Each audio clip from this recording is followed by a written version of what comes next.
Again, welcome to New Horizons here, November 19th. We're thankful for your kind attendance and appreciate your being involved in your church. This morning, we are finishing up really the last in what's called the ordinary time, where from after Pentecost till coming up toward Advent. So next Sunday will be called Christ the King Sunday. We celebrate the end of the Christian year through celebrating Christ the King, and then we begin to anticipate the arrival of Christ's humanity at Christmas through the Advent season. So that's beginning the next 2 weeks will be Christ the King, and then starting Advent. So this is the last Sunday in what's called ordinary. Not that it's ordinary time, but it's all the seasons of just really working through the gospel and getting ready for his presence in our lives each Sunday, week by week, and growing as disciples. So Matthew 25:14 through 30 says, "For it is as if a man going on a journey summoned his slaves and entrusted his property to them." So I'll just point out, I don't usually stop as we're going, but just like at the start of chapter 25 in the first verse, it says, "The kingdom of heaven, for the kingdom of heaven is," okay, as if a man going on a journey. So he's talking about the kingdom of heaven. "So he entrusted his property to his servants, and to one he gave 5 talents, to another 2, and to another 1, and to each according to his ability. And then he went away. And at once the one who had received the 5 talents went off and traded, and he made 5 more talents. And in the same way, the one who had the 2 talents made 2 more talents." Go ahead and flip it. "But the one who had received the 1 talent went off, dug a hole in the ground, and hid his master's money. And after a long time, the master of the slaves or the servants came and settled accounts with them. The one who had received the 5 talents came forward, brought 5 more talents, saying, 'Master, you handed over to me 5 talents. See, I've made 5 more.' And his master said to him, 'Well done, good and trustworthy servant. You have been trustworthy in a few things. I'll put you in charge of many. Enter into the joy of your master.' And the one with the 2 talents also came forward and said, 'Master, you handed over to me 2 talents. See, I've made 2 more.' And his master said to him, 'Well done, good and trustworthy servant. You have been trustworthy in a few things. I'll put you in charge of many things. And enter into the joy of your master.' And then the one who had received the 1 talent also came forward and said, 'Master, I knew you were a harsh man, reaping where you did not sow, gathering where you did not scatter. And I was afraid. I went and hid your talent in the ground. Here, you have what is yours.' But his master replied, 'You wicked and lazy slave, you knew, did you, that I reap where I do not sow and gather where I do not scatter? Then you ought to have at least invested my money with the bankers, and on my return I would have received what was my own with interest. So take the talent from him, give it to the one with the 10, for to all those who have, more will be given, and they will have in abundance. But from those who have nothing, even what they have will be taken away. And as for this worthless servant, throw him into the outer darkness, where there will be weeping and gnashing of teeth.'" The word of God for the people of God. So here we have a story of servants and talents, gifts, and the goodness of those gifts and the goodness of God that we can confront in this.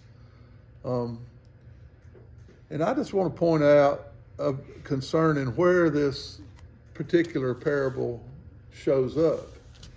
If you look back a few chapters in chapter 21, Jesus he finally returned to Jerusalem against the advice of his disciples, but he had a triumphal entry, and that has taken place already. And this then is a couple of weeks, before things really start happening, but he's giving teachings and he's teaching parables on taxes, on the resurrection, and on the greatest commandment. We've been through all those things. We've worked through those. He has confronted the leaders, the scribes and the Pharisees, and he talked a little bit disparagingly toward them and told them, they weren't really leading out of that great commandment. They were leading for their own interests, not serving God. And then he spent some time in chapter 24 about the coming of the Son of Man, which we didn't really cover 24 lately, but we have covered it, and the fig tree that withered, and several other things. And then last week we got to the bridesmaids. Y'all remember the 10 bridesmaids, and how sometimes we're full of oil and we got plenty, and sometimes we don't. And he dealt with that situation. And now the next section of chapter 25 deals with these talents, the section we've just left, God's gifts to humanity, to people. And almost immediately after this, he goes to Gethsemane, things start turning, and the whole steps toward the crucifixion start to unfold. So I just wanted to say that to say this particular passage sometimes is used as a focus on stewardship. And stewardship is a good thing. It's important that we use what we have to benefit in the very best possible ways our families, and to take good care of our loved ones and ourselves, and give to God and return and be faithful in our giving and express that. But I don't think Jesus went through teaching all these things and arrived at the point of beginning his last few days toward crucifixion in order to teach a lesson on stewardship. I think that would be, I think that's taking a little bit of a short-sighted view of things. Like I say, not that that's not good and wholesome and healthy and part of a Christian life. I think we get that other places in the Bible, but I don't think here that was really the point of what he was doing. Let's look at the next slide. It says that this man was going on the journey, and he gave talents to 3 different servants that he entrusted, and he went away. The first picture I get of that is that the talent, number one, is like over a year's salary. It's a very enormous amount of money for a person in that day and time. If somebody just dropped 5 or 6 years of salary on you, it might change your circumstance a little bit or make you think a little bit, It's not what we expect in our day-to-day life. Or if they just put a couple of years of salary on us, that would be that'd be a good bit of money to have at one time. I mean, just imagine getting, over 100 paychecks at one time. Boom, there's your money. He put all this money in the hands of some folks that were probably living like we live, paycheck to paycheck, right? and living, having that bit of that source, that resource behind us, it takes some pressure off our lives. And he even gave one, and it said according to their abilities, he gave one of them a year of pay or more. Talent was a lot. It wasn't just, this isn't just a trivial amount that they were taking.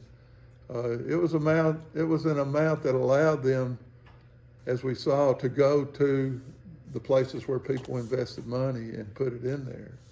is an amount that was lavish. It was exorbitant, and it was big, and so yeah, it was a big trust, and it required a big gift on their part to go and do something with it.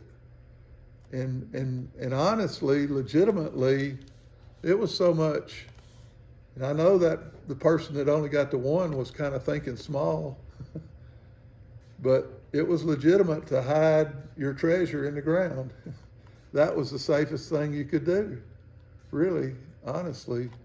The safest thing you could do at that time, we couldn't go buy a little vault, and put it away. We couldn't hide it in a safe deposit box somewhere or anything. That was one of the safest things. Go where nobody would know what you were doing and hide it in the ground and keep it safe. They kept it safe. They weren't a bad person, but as somebody said, this big but. Then they kind of blundered, because then they saw, well, what had their friends done? So I pick up the first thing out of this is that the good gifts and the good things God's given to us, we need to talk to our friends about them.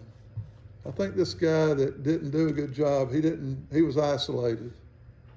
And he didn't talk with anybody else that he could trust. He didn't have anybody in his life that he could really trust and discuss about what was going on. And to me, that makes us zoom out a little bit on what is this gift really that God has given us. What is the gift that God has given us? The big thing he has given us is his story, really.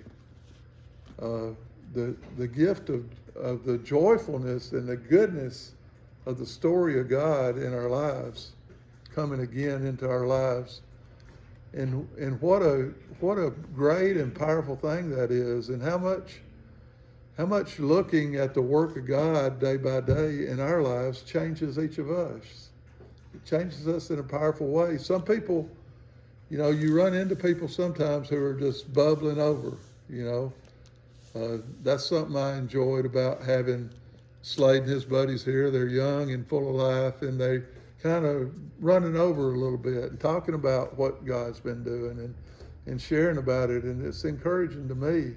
I hope it's always encouraging to you. I hope to bring them back again before too long, maybe in the spring. But nevertheless, that gift of God that he's put in us doesn't need to be hidden away, buried into the ground, does it? It's not meant to be handled like that. The little song, This Little Light, don't hide it under a bushel, right? Or don't let Satan blow it out. But make it manifest. I mean, I'm sure there was some chatter at the bank when the first guy showed up with 5 talents to invest. Whoa, where'd you get this big investment from? I mean, if we got that much money at one time, the government would be looking at our bank account, wouldn't they? Where did that come from? They'd want to know. But they had an opportunity, and the word got around, and there was a hubbub.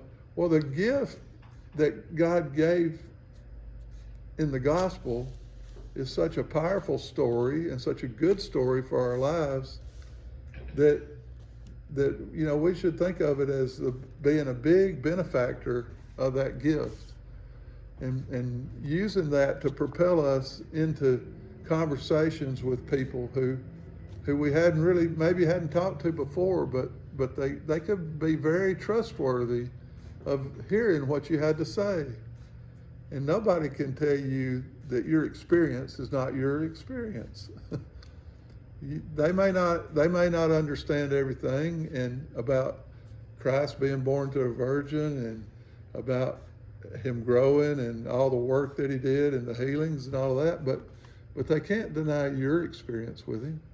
And that's why he gave you a powerful experience with him to share and not to be a talent that is hidden. So the 5 and the 2 and the 1 according to their abilities. We're given things according to our abilities, and if it seems small to us, don't worry. It was a big deal to God to give you that, and it's a big gift. Let's look at the deed part of it. Here's, I think, a key little phrase in here. I was afraid. I was afraid. I went and hid it in the ground. Here you have what's yours. I was afraid. You know, if we stifle it out of fear and out of neglect, out of fear, you know, whatever that fear is, we should try to drive that out in Jesus' name and let him remove it from our lives. Say, Lord, I don't know how it's going to be received. I don't know how the other person I'm sharing with is going to take this, but I just need to speak up gently, and I can just indicate by my life and by my story that I'm not afraid. I'm not afraid. You know, I've worked around people, and I hadn't always maybe just come out and I don't give them a Christian lecture, of course. I don't, you know, they don't need that. That's not what we're there for. We're there to work.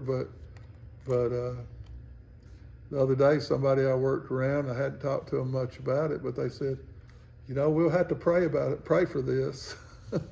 We'll have to pray for this. I'd never heard them use the word pray before. And they just kind of came out with that. It's been a couple of months since I've kind of been around them day by day, a couple of days a week or more, I don't know, but they just said, you know, we need to pray about this, some little medical thing or another. And we can't be timid about the gift of God that's given over to us. Now, we don't have to put it maybe on top of the flagpole, but we can let it light us up a little bit. I was reading this book by Leonard Sweet. It's called A Well Played Life. And he talks about the joy that we should be having in our life. He says that, let me find where I want to say it, to bask or to walk in the pleasure of God is to discover, rediscover, and relive the Garden of Eden story of strolling with God through paradise, yoked in a covenant relationship that clothes us in God's robe of mercy and grace. As we walk along knowing that we're walking in mercy and grace, that should help us be not afraid. And more than not afraid, it should help us to be joyful and happy in what God's given us, and excited and ready for the next challenge of life, whatever it might be. Let that joy bubble up in us, and walk out of that. We're not called to be overly down and out. We're called to be a joyful human being and to walk in faith in that way. And so I think part of one of the first things that led this person off to was his opinion of his relationship to his master. He said, "You're a harsh man. You reap where you didn't sow, and you know, you gathered where you didn't scatter seed." And says, I'm fearful. And you know, God's not looking to reap anything he hadn't sown. He sowed the love of Christ in our hearts and lives, and he scattered the seeds of faith around for us to grow in that. And he's not harsh. He's not looking to put his thumb on anybody, but he's looking for humble lives full of joy to walk in mercy and grace. And I think that's the action. That's the action. And he doesn't want us just to return what he gave us, but he wants to let it be multiplied in our lives for a positive return. Let's look at the next slide. And to those who have, more will be given, and they will have an abundance. but from those who have nothing, even what they have will be taken away. From those who have, more will be given. I remember when my kids were small, sometimes we would listen to these books, and I don't remember the name of the series right off, but they had this thing in them that the kids learned from. It's called the Deadly Ha-Ha Game. Have y'all ever heard of the Deadly Ha-Ha Game? They called it deadly. It wasn't really deadly, but one person would say ha once, and then the next person would say ha ha, and the next person would say ha ha ha. But you try to do it without really laughing. But by the time you got up to 5 or 6 or 7 or 8, somebody would get tickled. And then they would really laugh, and then everybody would laugh because they laughed. And it turned out to be the more that you spread, the more came out. And so the more joy and the more laughter and the more abundance that's spread, the more comes out. The more comes out. And as we talk to the Lord about the joys in our lives and where they come from, then we begin to experience more of those and see things with those type of I guess somebody call it a pair of rose-colored glasses that we see the rosy world in. And we don't have to fear seeing tough things too, because there are tough things, but we do know that God's mercy is there and His grace is there. Just pray that the people engaged will find it. Pray that people will find their ways. That we can look up on a cross and see a man who didn't sin, giving himself away on our behalf, is it's quite a powerful thing, and we don't meditate on it enough. And it can bring more and more into our lives as we think on it more, not to think on it in the down way, because we know He's headed to do something that we couldn't do for ourselves. He's given us new life, salvation, and forgiveness of sins, and all the things that we proclaim in our proclamation of faith. So this morning, I wanted to challenge you to I think there's one more slide. We've been given a story, the story of Jesus, and we dig into it. The more we dig into it, the more we get out of it, the more joy we receive from it. If we ignore that, that's our own peril. That's to our loss and our degradation. So let's see how we can dig further into the life and love of Christ, because He's about to show it to us. His kingship's coming, and we're so excited to celebrate that in our lives. So may God's blessing encourage you through this week in this message.